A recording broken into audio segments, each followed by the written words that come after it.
Good morning, everyone. I have no idea why I'm in a session called Proof of Stake. A few words about me. I work at Nervos, a public permissionless blockchain that is yet to launch. I'm also a PhD student at COSIC Research Group, KU Leuven. And I started this work during my internship at Blockstream. And this work is the result of a long series of discussion with, sorry. Why does it turn the page automatically? It's the result of a long series of discussion with Jonathan Sompolinsky, Peter Wohler, Gregory Maxwell, and Adam Back. And Andrew Miller helped me restructure the paper entirely. So if there are some mistakes in the paper, I'm sure it's their problem, not mine. So since Bitcoin's Nakamoto consensus, a lot of proof-of-work consensus protocols have been proposed. However, the technological advancement of a field cannot be simply measured by the number of protocols. So in this work, our key research question is there a proof-of-work consensus protocol that comprehensively outperforms Bitcoin's Nakamoto consensus in its security? Let's first recall Bitcoin's Nakamoto consensus. To resolve fork, the protocol prescribes that miners choose the longest chain, if there is one, or the first received chain in a tie. A tie is an equal length block race. To issue rewards, the protocol prescribes that miners always mine on the main chain blocks, and main chain blocks receive full rewards, and orphaned blocks receive nothing. The key weakness of the protocol is its imperfect chain quality. An attacker with less than 50% of the total mining power can modify the blockchain with high success rate. So chain quality is not perfect. I don't care. So what? The imperfect chain quality leads to 3 attacks. First, selfish mining attack. In this attack, in this figure, the red rectangle indicates the time a block is broadcast to the network. In this attack, after finding a block, instead of publishing it immediately to the network, the attacker chooses to withhold it and secretly mines on top of it, hoping to gain a larger lead on the public blockchain. And when other miner finds a block, the selfish miner will choose to release the block immediately, hoping that the attacker block reaches the majority of miners before the honest block. If the selfish miner gets lucky and the next block is found after the attacker block, he wins the block race, and the honest block is orphaned. If the selfish miner is really lucky to find more than one block in a row, when other miner finds a block, the selfish miner is sure that he will win the block race because he has a longer chain. In this attack, the attacker gains block reward unproportional to the mining power share. And rational miners would join the attacker to perform the attack, which damages decentralization. The second attack is called double spending attack. In this attack, the attacker embeds a transaction to the merchant in the public blockchain and secretly mines a blockchain with a conflicting version of the transaction. And then when the public blockchain reaches 6 confirmation, the merchant will deliver the product. At that time, the selfish miner the attacker can reveal all the secret blocks to invalidate the public chain and reverse the transaction that was previously believed to be confirmed. Therefore, the attacker gets the product without actually spending the money. The last attack is called censorship attack. In this attack, the attacker publicly posts a threat that I will try to invalidate all blocks confirming these transactions. However, if some miners stand up against the attacker, saying that I do not stand by in the presence of evil, the attacker will actually do it. Although the success rate of the attack is relatively small, the rational choice for other miners is to join the attacker in the censorship attack, and the attacker becomes a de facto owner of the system. These 3 attacks are most influential. Other attacks are either their variants or don't directly target the consensus layer. Our evaluation framework consists of 4 metrics according to the formal observation. A protocol claims to be more secure than Nakamoto consensus needs to either achieve better chain quality or resist better against all three attacks. First, selfish mining resistance is measured by incentive compatibility, double spending resistance is measured by subversion gain, and censorship resistance is measured by censorship susceptibility. If you're interested in the mathematical definition of these metrics, you're welcome to check the paper. We split all the protocols that claim to be more secure than Nakamoto consensus into two groups accordingly. The first group, we call them better chain quality protocols. These protocols claim that I can raise the chain quality and solve these attacks fundamentally. The second group is called attack-resistant protocols. In these protocols, they claim that I don't need to raise the chain quality. I can defend against the attacks. We further split this group into three subgroups. First, we call them reward-all protocols. These protocols reward all proof-of-work solutions equally, regardless of whether they contribute to transaction confirmation. By compensating the losers, this protocol removes the incentive for the attacker to perform selfish mining. The second type of protocol is a second subgroup is called punishment protocols. This protocol forfeit a proportion of the block rewards from all the blocks that are suspicious of malicious behavior. By removing the reward of the malicious miners, this protocol hopes to discourage selfish mining and double spending attacks. The last subgroup is called reward-lucky protocols. These protocols reward the blocks based on the block content rather than the topology, hoping that these lucky blocks will serve as anchor points to stabilize the blockchain. We use MDP-based methods. First, we define the attacker's utility according to the security metric of interest. Second, we model the consensus protocol as a Markov decision process, which allows us to compute the attacker's optimal strategies and their maximum utilities in various settings. Then we compare the utilities with Nakamoto consensus and find out why they are better or worse. At last, we check the respective strategies and find out why. For the rest of this presentation, I'm only going to talk about the results. So, are you ready? A disclaimer. Please do not equate the security of a consensus protocol with this cryptocurrency, because many real-world factors also affect the attack difficulty. For example, performing a 51% attack against Ethereum Classic is apparently easier than attacking Bitcoin. Second, several systems introduced extra protection after we started this work. So here are the simplified results of better chain quality protocols. I'm only going to talk about two of them in this presentation. For the other two, you can check the paper. The first is called smallest hash tie breaking.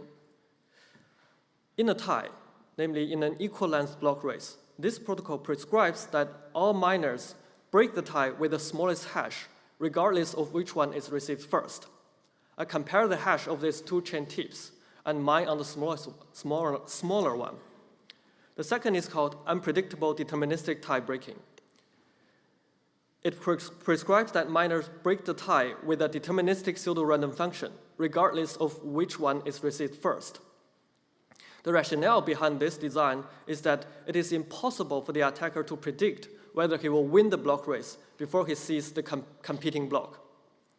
In the control group, we choose Nakamoto consensus when gamma equals 0.5, which means first receive tie breaking, and when two chains broadcast simultaneously, choose randomly.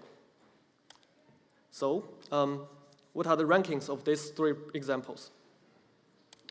Nakamoto consensus performs the best, and smallest hash performs the worst. So why is NC gamma equals 0.5 better than UDTB? So in this mining sequence, if the attacker finds a block and chooses to withhold it, if the next two blocks is found by the honest miner, in Nakamoto consensus, it's game over for the attacker. Even if you find the next block, no miner will mine on your block because you are broadcast late. You're not first received. However, in UDTB, the attacker can still keep mining on the shorter chain, hoping that if my next block is lucky, I can still overtake the entire blockchain because I can win the deterministic pseudo-random function, regardless of whether I'm published late. This catching up from behind strategy makes it strictly worse than Nakamoto consensus. And second, why is smallish hash tie-breaking performed so bad? Look at this example. The attacker controls only 2% of the total mining power. However, the attacker is really lucky to find a block that its hash is within the smallest 1% of the hash space. Therefore, the attacker is sure that with 99% possibility, I can win the tie. It's a good thing to try. And with 99% possibility, the attacker's block can invalidate the next honest block.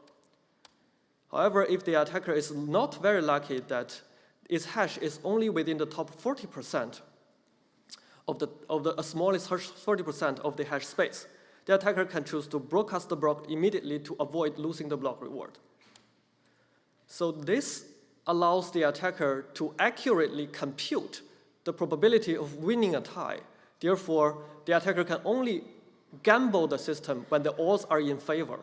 By giving the attacker this advantage, the attacker can perform better attack than in the other protocols.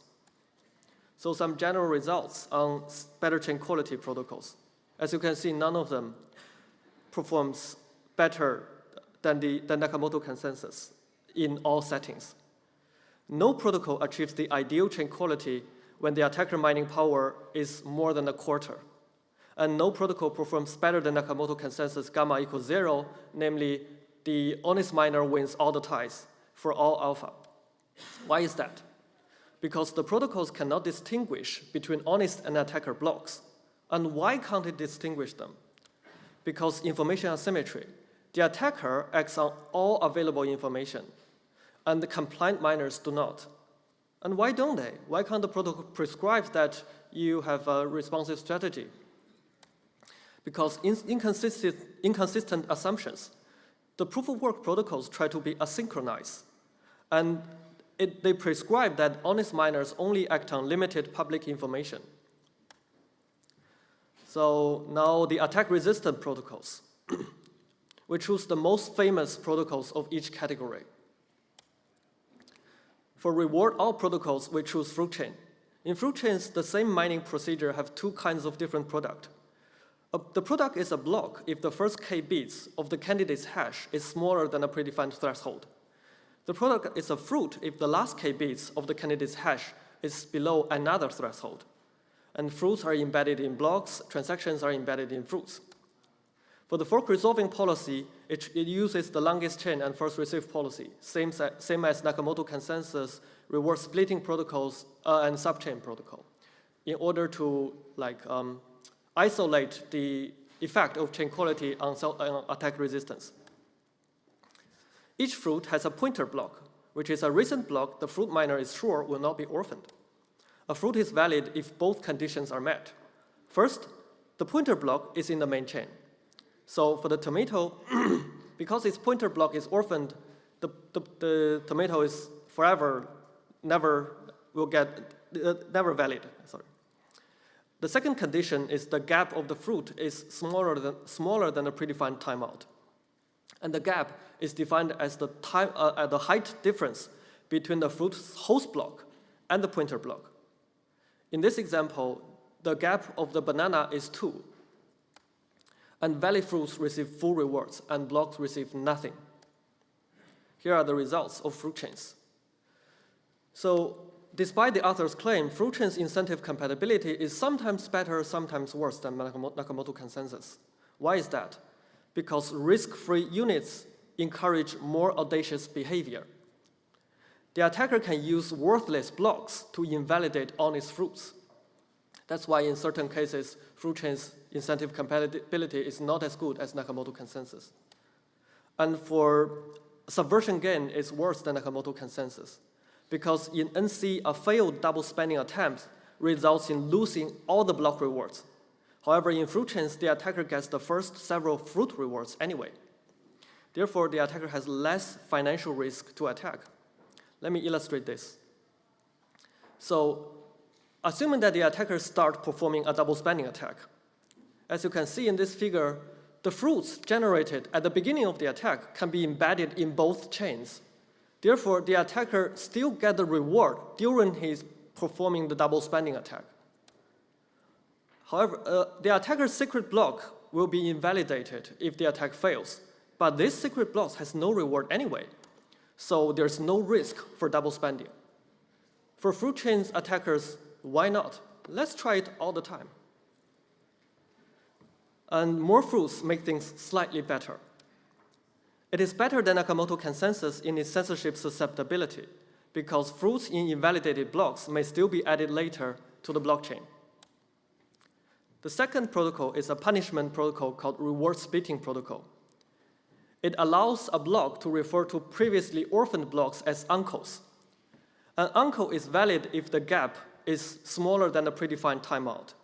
And the gap is defined as the height difference between the host block, which is the block referring to the uncle block, and the uncle block is himself. Note that this definition has no pointer, unlike fruit chain's gap definition.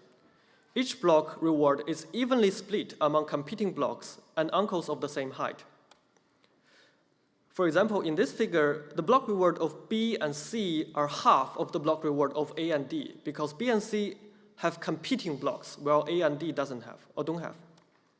Note that reward splitting protocol is modified from Decor Plus, but their results are not the same. The incentive compatibility and subversion gain of reward splitting protocol is better than Nakamoto consensus. 3 confirmation reward splitting protocol performs better than 9 confirmation fruit chains. In other words, like punishment is always the best way to incentivize correct behavior. We also compute the subversion bounty, which is defined as minimum double spending reward to incentivize attack attempts. When alpha equals 0.1, namely the attacker controls 10% of the total mining power, and it takes 6 blocks to confirm the transaction, the subversion bounty is 112 block rewards in Bitcoin and 346 block rewards in reward splitting protocol, but it's 0 in fruit chains. So an interesting observation occurs when we analyze the censorship susceptibility of reward splitting protocols. For small alpha, for weak attacker, namely, fruit chains perform better than Nakamoto consensus performs better than reward splitting protocol. However, for big alpha, for really strong attackers, attacker controls more than 40% of the total mining power, reward splitting protocol performs the best. Why is that? Because in fruit chains, if the attacker is able to win a very long block race and orphan the pointer block, then it's game over for honest miners. If your pointer block is orphaned, your fruits will not get any rewards. However, for reward splitting protocol, there is no pointer block. The uncle validity only considers the height of the block himself. So no matter how long the block race the attacker win, the attacker's reward is not safe. So the honest block, the last few honest block may still split some of the rewards of the attacker. For the last subgroup, reward lucky protocols, which was subchain. Similar to fruit chains, it uses same mining procedure for 2 kinds of product. It's a block if the candidate's hash is below a certain threshold. It's a weak block if the candidate's hash is larger than the block threshold but lower than another threshold. Weak blocks count in chain length, and they also confirm transactions. Block receive block rewards, whereas weak blocks don't receive anything. So here are the results of subchains. It performed worse than Nakamoto consensus in all 3 metrics. Why is that? Because in subchains, when the attacker finds a weak block, he has no incentive to publish it, because the weak block will not get any reward anyway. But there's one thing weak block can do. You can use it to invalidate honest blocks. When there's an honest block, the attacker uses the weak block to invalidate it. But when the attacker finds a block, the attacker can broadcast it immediately to the network to avoid losing the block reward. This strategy applies in all 3 attacks. Therefore, subchain performs the worst. The reason is similar. Risk-free units encourage more audacious behavior. Subchain allows attacker to use worthless weak blocks to invalidate honest blocks. More weak blocks make things worse because it creates more window for the attacker to perform the attack. Here are the simplified results. As you can see, there's no protocol that comprehensively outperforms Bitcoin's Nakamoto consensus. Some general results. We confirmed two security versus performance trade-offs in double spending resistance. First is longer confirmation really helps. The second is more bandwidth consumption sometimes help. And we discover a dilemma, which we call rewarding the bad or punishing the good. For reward all protocols, there is no risk to double spend. For punishment protocol, it introduced an extra tool for the attacker to perform censorship attack, especially for the weak attackers. For reward lucky protocol, lucky doesn't equal to good. The attacker can gamble the system to make sure the lucky blocks are actually attacker blocks. In sum, we need to go beyond the reward distribution policy to solve all the attacks. The discussion, NC rocks. There's no protocol that comprehensively outperforms Nakamoto consensus. Simplicity is beauty. Several things not to do in designing protocols. The first is designing protocols too complicated to analyze. If a protocol is too complicated that even the designer cannot provide rigorous analysis on it, it is usually insecure. The second is security analysis against one attack strategy. Many protocols claim their security by analyzing against the selfish mining attack in Bitcoin. However, their protocol often inspires new attack strategies that specifically target their protocol, which is neglected by the designers. The third thing is security analysis against one attacker strategy, as demonstrated in the rewarding the bad or punishing the good. Right. Rewarding the bad or punishing the good dilemma, if you focus on only one attacker strategy, usually you open another vector, you make the other attack, you make your protocol more vulnerable to other attacks. The last thing is security analysis with unrealistic parameters. Some protocols prove their security by claiming that our certain metric can be asymptotically close to incentive compatible. But without specifying the parameter, asymptotically close can be arbitrarily far away. So you need to specify your parameter when designing the protocol. How to achieve better chain quality and attack resistance? You need to check the paper for that, which will be released soon. Thank you. That will be all.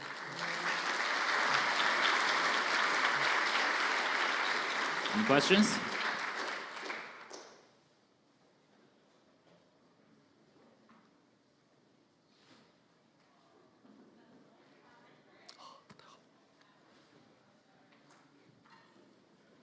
Okay, if not, I have a just quick question on your future work. Can you give us some intuition how you think we can achieve better chain quality? I believe Nakamoto consensus is optimized for best chain growth. And it is very difficult to raise the chain quality given the information asymmetry. Therefore, what I propose to raise chain quality is to introduce extra timing assumptions.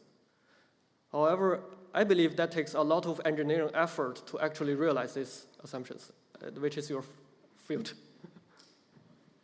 Great analysis. I wondered, this is kind of a departure or a leap off of what your work is. Do you have any ideas about how we might organize consumers to induce consensus changes that users want by, like, let's just say that the community basically wants to communicate to miners a consensus upgrade, like to SegWit or something like that. That is out of my field. Okay. All right, cool. That's a very important question. Okay, let's thank the speaker again. Thank you.